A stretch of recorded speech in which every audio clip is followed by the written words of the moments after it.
And you also see headlines like Walmart raising prices up to 51%. They're doing that because they're not going to eat the tariff. They're going to pass it on to you. And that was the lone liberal on Fox News, Jessica Tarlov, ripping conservative co-host Jesse Waters.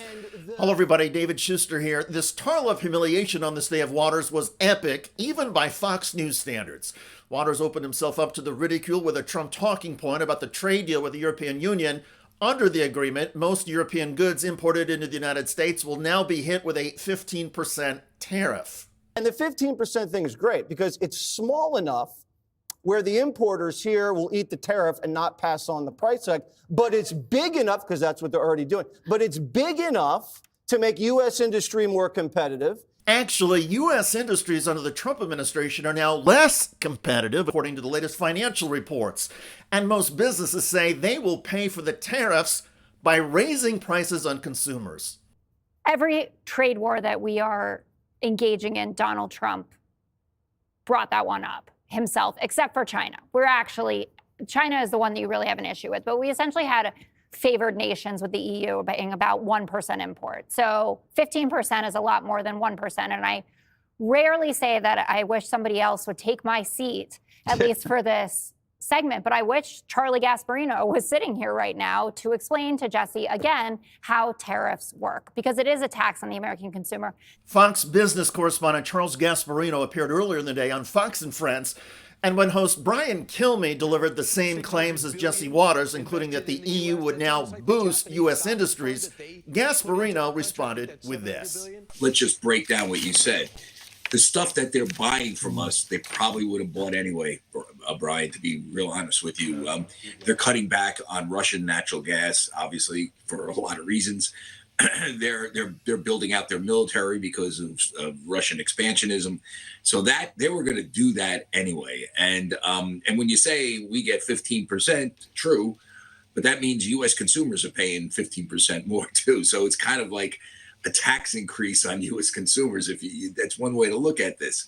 So remember, and by the way, we don't have a lot of details yet. There are not a lot of details from the Trump administration about the deal, and the 15% tariffs are like a tax on U.S. consumers because those tariffs are usually passed along to consumers through higher prices. The American consumer knows that. That's why they don't rate Trump particularly highly on how to handle inflation, cost of living, tariffs, and trade wars. And what about the competitiveness or financial success these days of U.S. manufacturers and companies? Volkswagen, profits down $1.5 billion. GM, profits down $1 billion. Why is that? Because of these trade wars that Donald Trump created. Now, there is this $20 billion in revenue that's coming in, right? I've seen the headlines. I've seen the panicans backing off. But if it weren't going to be a clear line to raising your individual prices, why is Donald Trump and Josh Hawley now wants to get in on it, talking about rebate checks for the American public?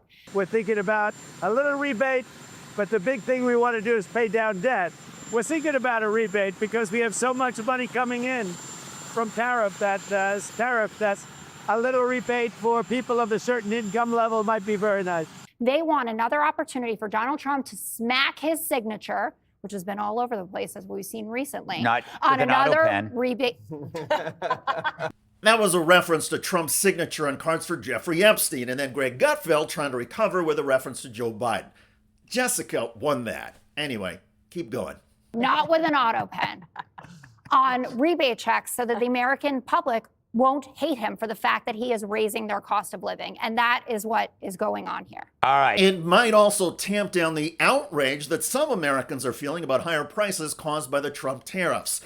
And that was the point Jessica Tarlov was making. Trump's tariffs are inflicting financial pain on American consumers. It's hurting Donald Trump politically, and Trump's approval numbers on the economy, trade, and everything else are now underwater. How about the economy? That was what he was elected for. Minus 14 points. How about foreign policy? Minus 14 points. How about trade and those tariff wars? Minus 15 points. And of course, the Epstein case, the lowest of the bunch, minus 37 points. 37 points below water. My goodness gracious. On every single issue. Inside the polling, the data reveals that on all issues, Trump is being driven down by a fundamental lack of public trust. A strong majority of Americans simply do not trust or believe much of what Donald Trump is saying these days. And there's an example of that now in the European Union trade deal. Trump claims the agreement will have the EU invest $600 billion in the United States.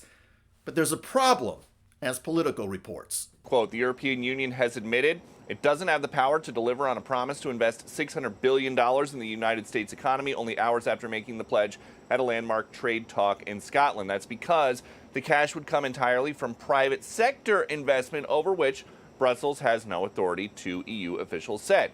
Here is Fox News on the reaction statement from White House Press Secretary Caroline Leavitt and other Trump officials. President Trump appreciates President von der Leyen's efforts to reach this deal and fully trusts and expects the EU will live up to their bold new commitments, and the Commerce Secretary is elaborating further. The European Union put together all of their companies, their pharmaceutical companies, their auto companies, all their businesses who made commitments to the European Union that they could then give to President Trump and said, we are committed to building in America $600 billion of additional investment. Commerce Secretary Howard Lutnick, though, also has some credibility issues. He insisted a few weeks ago there would be dozens of trade deals by this point. In fact, there are less than half a dozen. And most of those are not deals, they are framework agreements with details that still need to be ironed out. It all means that this is a good time to be a fact-based progressive like Jessica Tarlov on Fox News. The Trump MAGA talking points from Jesse Waters and other conservatives are not holding up very well. In reality, Donald Trump's tariffs are causing businesses to pass along higher costs to consumers. Public confidence in the United States economy is dropping. Trump's approval ratings on trade and the economy keep falling. And the successes claimed by Donald Trump rely on his own demented imagination.